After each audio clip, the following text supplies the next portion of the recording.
अस्सलामुअलैकुम। उम्मीद करता हूँ आज सब खैरियत से होंगे। जैसे कि आपको पता है कल रात इंजीनियर मोहम्मद अली मिर्ज़ा हफिज़हुल्लाह तआला को गिरफ़्तार किया गया।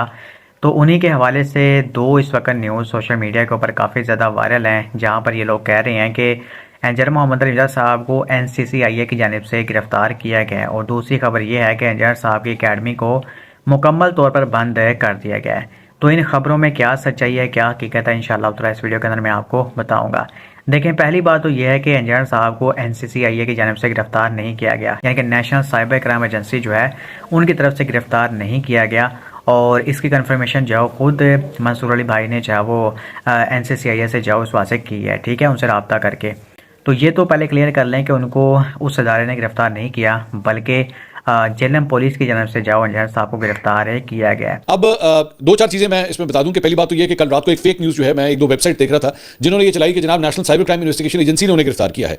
National cyber crime investigation agency ने उन्हें गिरफ्तार नहीं किया है। वो गिरफ्तार हुए हैं 3 MPO के तहत। 3 MPO के तहत जो गिरफ्तारी होती है वो पंजाब पुलिस की तरफ से होती है। और मैंने कल रात को national cyber crime investigation agency से कंफर्म किया तो उन्होंने कहा कि जी हमने उन्हें गिरफ्तार नहीं किया है। तो उन्हें पंजाब पुलिस ने गिरफ्तार किया। और 3 MPO का मतलब है कि नक्शे अमन के शुबे में जो है वो किसी शख्स को गिरफ्तार कर लिया जाए कि अगर उसकी मौजूदगी की वजह से अमनो अमान का मसला हो जाए तो तब इस शख्स को जो है वो गिरफ्तार किया जाता है। तो इसलिए इंजीनियर अली मिर्जा को इसके तहत जो है गिरफ्तार किया गया है। उसमें एज सच अभी उनके अगेंस्ट जो है कोई चार्जेस फाइल नहीं हुए जब तक कि मैं वीडियो बना रहा हूं। सिर्फ और सिर्फ इसलिए गिरफ्तार किया गया कि अमनो अमान का मसला जेलम के अंदर जो है वो ना पैदा हो जाए। अब मैं यहाँ पर वो इन्फॉर्मेशन आपको दूंगा जो पब्लिकली अवेलेबल है। जो इन्फॉर्मेशन पब्लिकली अवेलेबल नहीं है वो मैं आपको नहीं दूंगा, वो इंशाल्लाह ताला आपको टाइम टू टाइम जो पता चलती रहेंगी, ठीक है। तो इंजीनियर साहब को गिरफ्तार किया गया है झेलम पुलिस की जानिब से, जहाँ पर बताया जा रहा है कि 29 तारीख को जो आप समझ लें कि वहाँ के मौलवी हज़रात हैं और कुछ लोगों ने ये पोस्टें लगा रही थी कि हम 29 तारीख को इंजीनियर मिर्ज़ा की अकेडमी के ऊपर हमला करेंगे, यानी कि पूरा मॉब ले जाकर जाओ हम इंजीनियर मिर्ज़ा की अकेडमी के ऊपर हमला कर देंगे 29 तारीख को। तो इससे पहले फिर झेलम की जो इंतज़ामिया है उन्होंने इंजीनियर मोहम्मद अली मिर्ज़ा साहब को अपनी तहवील में लिया, यानी कि 3 MPO के तहत कि हफाजी जो तहवील होती ना उसमें इंजीनियर साहब को लिया ताकि अमन अमान की जो सूरत हाल है उसको बरकरार रखा जा सके, ठीक है।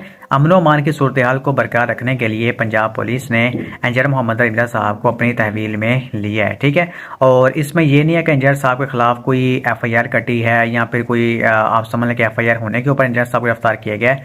तो कोई भी जो इंजीनियर साहब के खिलाफ FIR नहीं कटी। तो ये मैंने आपको बता दिया। और दूसरी बात यह है कि इंजीनियर साहब की अकेडमी के वास्ते कहा जा रहा है कि उनकी अकेडमी बंद हो गई है, सील कर दी गई है। तो मैं आपको बता दूं कि पहले आपको पता है कि इंजीनियर साहब की अकेडमी खुलती ही इतवार वाले दिन है, यानी कि पूरा हफ्ता तो वो बंद रहती है। खुद जो इतने बड़े बड़े ताले उसको लगे होते हैं, एक दिन के लिए खुलती है और उसमें भी 4-5 घंटे होते हैं, यानी कि आप 6-7 घंटे लगा लें, 6-7 घंटों के लिए खुलती है, फिर वो उस वास्ते बंद हो जाती है। तो वैसे इंजीनियर साहब की अकेडमी पूरा हफ्ता बंद होती है। जब तक अमन अमान की सूरत सही तरीके से काम नहीं होती तब तक अकेडमी जो शायद ना खुले। और अगर ये मामला लंबा चला तो फिर संडे सेशन भी क्या पता थोड़ा सा डिस्टर्ब हो सकता है। लेकिन फिर भी हम दुआ करते हैं कि अल्लाह पाक खैर सलामती वाला मामला करे और इंजीनियर मोहम्मद अली मिर्ज़ा साहब के ऊपर अपनी खास जो करम नवाजी अल्लाह पाक फरमाए और उनकी इस वास्ते हिफाज़त फरमाए, आमीन। आप सबसे रिक्वेस्ट है कि आप प्लीज़ इंजीनियर साहब के लिए दुआ करें, उनकी टीम के लिए दुआ करें, उनकी फैमिली के लिए दुआ करें और हर उस बंदे के लिए दुआ करें जो अल्लाह पाक के दीन की खिदमत कर रहा है, आमीन।